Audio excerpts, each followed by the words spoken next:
Hey, what's going on, guys? My name is Greg FPS, along with my co-host Grizz. What's going on, guys? We are doing the Power Up Podcast. This is episode number 8, and we are joined today by a very special guest. We have Chaos X-Silencer, aka Jimmy. How's it going, man? What's going on? It's going good. It's busy, and I guess people say as long as you're busy that things are good. So yeah, everything must be amazing for me because stacked. Busy. I appreciate you guys having me on.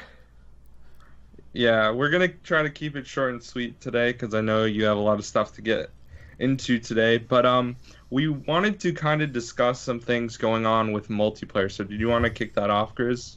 Yeah, I can do that. We got March Remastered happening this month. And primarily we got Luck of the Irish camo happening in Black Ops 3.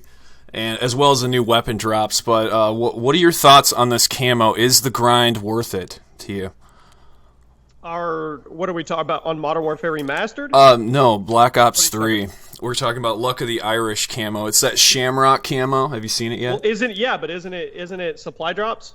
Is it supply drops only, Greg? Yeah, it is. But okay. What we're trying to say is, like, do you think it's worth grinding for, I guess, like, keys in order to get a camo like this? Or do you think it's just, you know, is it worth it? You want the honest opinion? Yeah. Raw dog honest opinion. No. and I say that because there's so much out there. I mean, even in Modern Warfare Remastered, you've got all the kits and all the different stuff, and we won't even get started on Infinite Warfare and how many camos are in that. 6 years ago, when gold camo was the standard or something really, really sought after, yeah, I would say it would be worth it. Now, it's just a fleeting moment because next month there'll be a new camo.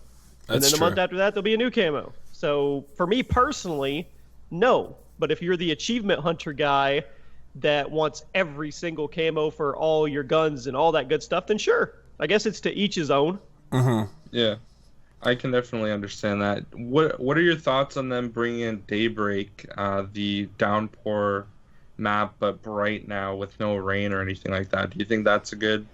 I thought that was genius. I thought that was really, really cool. I mean, downpour is super just dingy, dark, crappy feeling. It reminds me of the one from Modern Warfare 2. What was it? Underpass? Yeah. Yeah. And to bring that and like make it all color. I'm huge on colorful maps. Black Ops 2, like grind and maps like that, just vibrant colors. I love those. So yeah, I like it. I thought it was pretty smart. Do you think it was enough? Do you think just remastering, not really remastering the map, I guess, just redecorating it more colorful, do you think it's important to do just on one title, or should they have gone across all the titles with the active communities? Well, it depends, because if we were doing Modern Warfare Remastered and we were in the beginning and we were all under the assumption that nothing was going to change with the game, that you were getting the classic game, all of its feels, so on and so forth. There wasn't going to be weapons and stuff, kits and camos and stuff like that. So in that essence, no. But now that the floodgates are open and all gloves are off, basically, they're going to do what they want with it. Sure. I mean, why not? I mean, you don't have to play it if you don't want to. Most people will agree that Downpour, like I said, is a very just dark, gloomy map. So to have a brightened up version, I mean, I'm cool with it. I don't have a problem. I thought it was pretty smart, actually. And it's cool how they have it St. Patty's themed.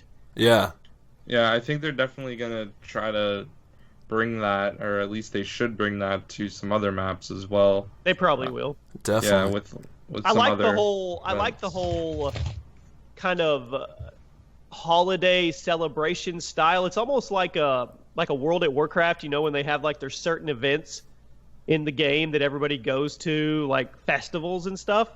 That's kind of what it feels like they're trying to go to, which is cool. I mean, not on that level, but it's more of a festival-driven holiday type event. I think that's cool. I think that's something they can definitely kind of progress in the future Call of Duties for the community.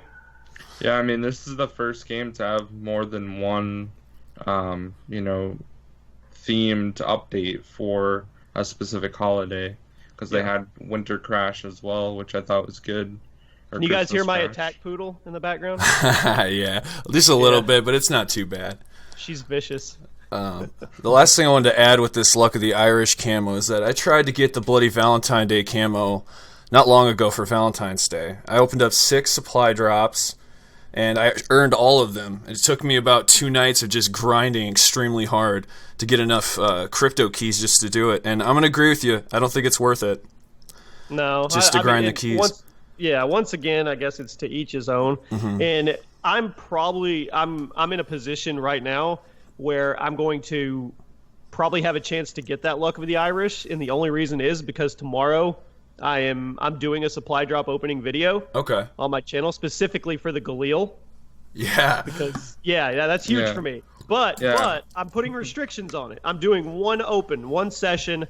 I'm going to go buy a bunch, and then if I get it, great. If I don't, no, because honestly, it's complete luck. Mm-hmm. So, I mean, I could hit it tomorrow and, it's great. Or I could go do 10 more sessions and never get it. So that's smart. That's smart, well, I mean, it's smart. It's probably technically smarter not to at all, but this is really personal for me because I asked for the Galil to be in Black Ops 3, and it's here, did. So I'm going to try to get it. You mentioned it a lot in your top 10s. In a few videos. Yeah. I had a lot of people tweeting at me yesterday. They added it for you. I was like, I don't think they added it for me, but they did add it. Well, maybe. What other gun would you like to see brought into Black Ops 3 now that the Galil's in? Man, what do we have? We've got so much in Black Ops 3. I go through when I log in and go in there. I have so many DLC weapons and melee weapons that I don't have. Isn't the PPSH in there now? Yeah. Yep. The MP40's in there in the form of the HD40.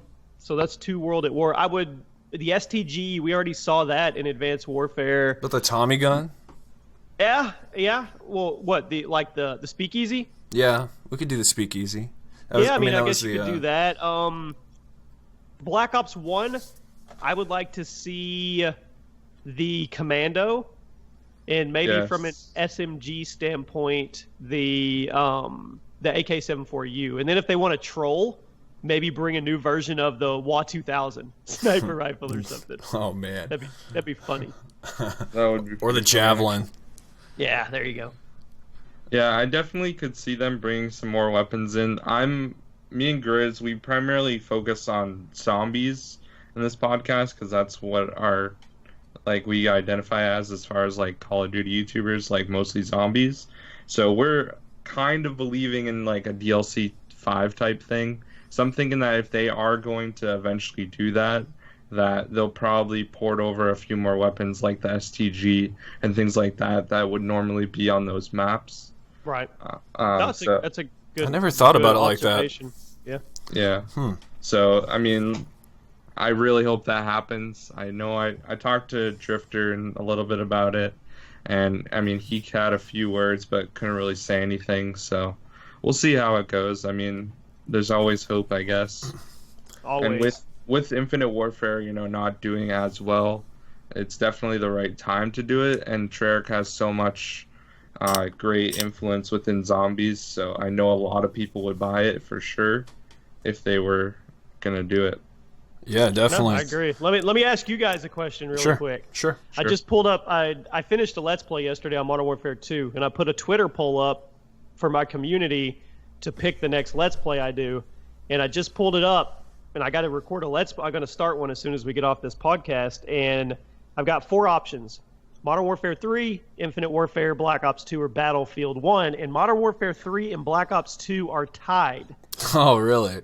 With 34%. Which one would you guys pick? I would say Black Ops 2. Yeah, I would probably say the same. I was hoping Infinite Warfare would get up there because I've heard that, and Battlefield. I've heard both campaigns are amazing. Yeah, I played the Battlefield 1 campaign. It was pretty good. You said Modern Warfare 3 was in there? 3. Yeah. That was a good campaign where you killed Makarov. Yeah, it's a tie with that Black one's Ops really 2, good. Which is pretty amazing to me because Black Ops 2 wins anything that I ever put to a vote. Yeah, maybe you should just do Modern Warfare 3 and then do Black Ops 2. That's what I was thinking. That'd be a good time. You've already done COD 4. I've done COD 4, I've done Black Ops, and I've done Modern Warfare 2. Okay. So I'm kind of in line. like bouncing back and forth. I don't Yeah, know. at least you're doing it chronologically, whereas Trying like to. other people maybe wouldn't do it that way. Yeah. So we gotta move along here. We got another topic. And I want to kind of wage this as to what you're thinking with Infinite Warfare and Black Ops 3. We got the Blood Anvil team that was just released, the mission team, and then we have contracts in Black Ops 3, and they're kind of equivalent in the way you're leveling up your character, or I guess what's above your character customization is these contracts or these mission teams. So, do you think which route do you like better? Man, that you're asking somebody that really has no clue what's even going on over there. I mean, Okay. I saw the Blood Anvil team. I saw Prestige talking about it, saying it was going to be difficult unless you're a team-oriented, objective-based player. Mostly mission teams overall, Okay. and how that I mean- system works. I don't. I really couldn't give you any input or Okay. insight because I don't know. I don't play the game. I know. Didn't they add like 30 more prestiges or something? I think it was more. Yeah, it was 30 prestiges. After you reach prestige 10, it goes to prestige 30 now. I mean, I mean, on a positive, if people are grinding Infinite Warfare and they want more to do, then that's great. I think mission team, that was a given that they were going to need to add more mission teams. So for once again, those achievement hunters, those people that like to do everything with the game and continue to grind, it's for them. So I mean, I don't see a negative with it, but just Mostly I know- comparing it to I know contracts. I was gonna say they added in something where you got to a certain prestige that now you can kind of customize your weapons, so you can add the nuked out ability to saw that. like any guns. So I think that's a good thing that should have been in the game from the start, to be honest. For all the people that are, grinding, like trying to get really good gameplays and stuff. I think that the, pub stomping community, I guess you could say, that's something that they should have had there from the start. And it's kind of a shame, how they're adding in. They just added in the emblem editor this week, and like leaderboards was a couple weeks ago. So, I mean, they need to make sure that whatever the next COD is, that stuff is in from the start, because I know that put a sour mouth in a lot of people. Like, a lot of people did not like that at all. So that was kind of disappointing. Yeah. well, they also want to buy a game that's complete too. True. Yeah, exactly. Yeah. And now that there's this other mission team, the game's feeling a little bit more complete. And I guess Infinite Warfare it's getting at a point where it's being patched over, and we're almost to a point where we're getting finally a game that's there. I mean, there are still a lot of things missing, and that's kind of what the point of the topic was, is for people that do achievements and stuff. There's different ways in multiplayer to do mission teams, and then in Black Ops 3 they had contracts, and that's just a way to go above and beyond. And in Zombies we don't really have something like that. We got daily missions, I guess. And so the idea was just a going one step further above just playing and customizing your character. Which type you preferred? Me personally. So are we talking like on the sense of customizing, like being able to have incentives? Right, incentives to play, and that's what these mission teams are kind of for. They give you that's something. what it's for sure. I mean, that and the new prestiges and everything, but then again, it just gets to a point where it's monotonous. Right. I mean, there's going to be those select people that want to go grind out 30 prestiges or whatever, get to level 1,000 on Black Ops 3 or whatever, but it's just, that's not me. Well, obviously, I don't have the time Right. to put in like that, but I mean, that's the trick, is finding something that motivates people to keep continuing playing a game throughout the cycle of the game. And we're just getting more and more DLC thrown at us. And I mean, I go back to the Infinite Warfare DLC where they dropped 600 items. That's right. for That was some crazy, wasn't it? ridiculous shit. Yeah, I mean, that's ridiculous. I mean, there's nothing seems special at that point, I guess is what I'm getting at. Yeah, that's definitely true. There's so many camos. I think that the last game that added the prestiges that did it right was just Modern Warfare 3. Like, once you got to 10th, if you wanted to do it, then you could eventually, keep on prestiging. and go up to 20. And I feel like that was the last game that really had me hooked and engaged as far as like prestiging. Besides like Black Ops 2, you know, I like how it just stopped at 10, but I can see why they're adding in more prestiges to people that are still playing and supporting the game, because it's not as fun anymore, you know, playing to if you can't level up. Like for me, like I'm level 1,000 in zombies on Black Ops 3 from playing it so much, and when I've gotten to that point, you know, I can't level up anymore, so I really have no incentive to try to play, especially this weekend's double XP weekend. But I mean, that doesn't really matter to me because I'm not going to play at all because I'm already like max level, you know? Right. So I definitely think they need to find more of a balance. I like that they added that stuff in, but at the same time, I think that they could have just had that from the start rather than now, because it's really not that hard. You just have to really implement the system and add in the other emblems for people to eventually unlock. Yeah. So, and I know they did it right with Infinite Warfare Zombies, because you could basically bank all the XP that you had if you were the max level, and then they added in like another 200 levels or something. That's right. So some people jumped up like 60, 70 levels because they were just banking the XP that they already had at max, which I think was a good idea if they did that with multiplayer. The rollover is definitely something I'm glad they have. Yeah. I hopefully the future titles kind of look at this as a learning experience on the aspects of the game that should be in there. I mean, not just for launch, just for longevity of the title. Yeah, I know you've talked about this a little bit on your channel, but what are your kind of like expectations looking at Sledgehammer's next Call of Duty? We know it's going to be like boots on the ground, but is there any like a specific time period? I know everyone's bouncing around like Vietnam or like World War II type thing. Do you think it's going to be one of those eras? Yeah, I do. I think it's going to be somewhere in there. Vietnam, Cold War, World War I, World War II, somewhere within that 100-year gap is what I'm thinking. I know we saw the whole possibilities of civil war, but that just logistically doesn't really make sense. Yeah. But you never know. But yeah, I mean, they've stated we're not going into the future. So they're either going to be in the Modern Warfare era or backwards. Yeah. I definitely would like to see, you know, a classic game, because Black Ops did tremendously well the first two, I guess. And then obviously World at War was phenomenal, and the CODs before that as well in the World War II time. It'd be nice to see like, you know, a reskinned version, I guess, with better graphics of World War II. And we saw what Battlefield can do with, you know, World War I, so there's always a possibility there as well. I just think that they kind of tried to cover too much in World at War, where it was basically bouncing between every war or every like campaign, I guess, with Japan and Germany and all that. Right. So, I mean, it'd be interesting to see. I know that Sledgehammer was working on like a third person perspective of Vietnam before Advanced Warfare or something like that. It might have been before MW3.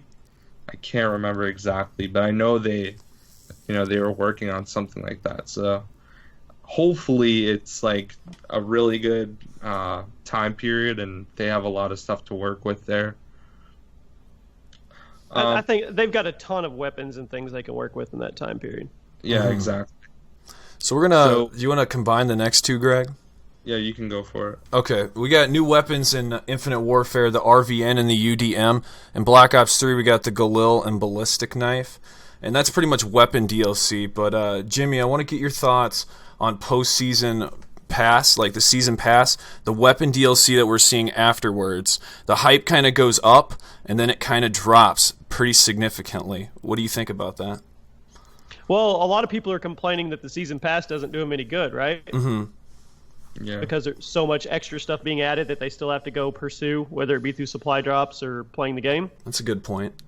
So, I mean, that's kind of what I see. That's my perception of what the community thinks about that. If you're going to get a season pass, the word season pass, I mean, it used to culminate that you got it all. Right. You did. If you ponied up the money, you got anything that they were bringing, and that's not the case anymore. That's so true. A lot of people aren't happy with that. When do you think that changed? What point? Was it Black Ops 2? After Black Ops 2? I think it was Advanced Warfare, maybe it was Call of Duty Ghost. Was it Ghost? Because it might have Season been Pass Ghost. members didn't get like those different voice packs and stuff like True. that. I don't think did it they? was Ghost. Yep. Yeah. That's so Snoop true. Dogg. Black Yeah. Ops 2 didn't everybody get the Peacekeeper? Yeah, everyone Yeah. did. It was part of DLC. If you got the season pass, you did. Oh, okay. Yeah. Yeah, so if you had the season pass, you got that gun. And that was they awesome. should've That was the kept first that time we where you saw get- that, right? Mm-hmm. Yeah, I think it was because the gun wasn't ready on launch or something. Okay. I know you don't have a lot of time, so we'll just jump to the last one. Do you think that I know a lot of people are kind of pushing for Black Ops 2 being backwards compatible on the Xbox One? Do you think that's a possibility, or do you think Treyarch or Activision is holding that back because they want to do more stuff with Black Ops 2, maybe implementing things like a DLC 5 or more zombies maps or anything like that? Do you think that's the reason they're holding it back? Somebody tweeted out. Well, yeah, Activision's the one holding it back, not Xbox One. Yeah. I mean, here I don't know because I don't know when it's being remastered. If it's not being remastered within the next year or two, I think we'll probably see it pretty soon, backwards compatible. And I don't think it's going to be remastered within the next year or two. I just don't think that makes sense if they haven't done Black Ops 1 yet, unless you're just trying to hit a home run. But Black Ops 1 remaster would go over great too. Of course, Black Ops 2 is going to be the biggest, or Modern Warfare 2, but that doesn't make sense. So I personally think we'll see it before this year's over. Yeah, I think you might be right. What I thought I read was that they don't want it to interfere with any of the other marketing campaigns that they got going on. And Exactly. that may mean that in the fourth quarterly sales that they talked about in 2016, whether the DLC that they're pushing, whether it be these new weapons or a future DLC 5, when Black Ops 2 comes into the picture, it's going to overtake all of that. Oh, yeah. Everyone- Black Ops 2 would be huge. Yeah. Black Ops 2 could literally be remastered and stand alone. Yeah, and do you think it's going to be for Xbox One only, though? Because that's what we've been seeing for at least Black Ops and World at War. What? On Backwards compatible? Yeah, backwards compatible. I don't know. It's a good question. I don't know. You would think PlayStation wants to get in there somehow. Definitely. I think it's a huge market, even for the PS4 guys. They would want to go both ends. Absolutely. Yeah. Well, I know that's all the time you have for today, so thank you very much for taking the time out of your day to join us Definitely. and have a little discussion. Absolutely, man. I've been following you for a while, Greg. So you guys link it to me when it's up. For sure. We For will. sure. Yep. And thanks We for being usually on. upload it on Sundays, so every week. But, I'm gonna go from that podcast over to our Dude Comedy podcast right now. Nice. all right, man. All right, so that's going to do it for our weekly podcast this week. We'll have another guest next week on the podcast, and Jimmy had already taken off, but Greg, you got anything else you want to say before we close out? I mean, there wasn't really too much stuff to cover this week as far as like zombies go. So that's kind of why we took a perspective from multiplayer and kind of had Jimmy on because he's more known in the multiplayer community and just like Call of Duty overall. So I like that we're kind of switching it up a little bit. I hope that's okay with everyone, that we're kind of taking a different approach because, I mean, you can't get really any drier than we are right now. I mean, there's a few hints about who we're going to see in DLC 2 with Infinite Warfare, but as far as that goes, I mean, there really isn't much else left. You're right, and we push for game modes all the time, and so with that, we wanted the perspective of somebody who knows game modes in multiplayer, so it all kind of circles together in the end. So we hope you guys enjoyed what you heard today, and we'll see you again next week with another episode of the Power Up Podcast. See you guys Peace out, next guys. time.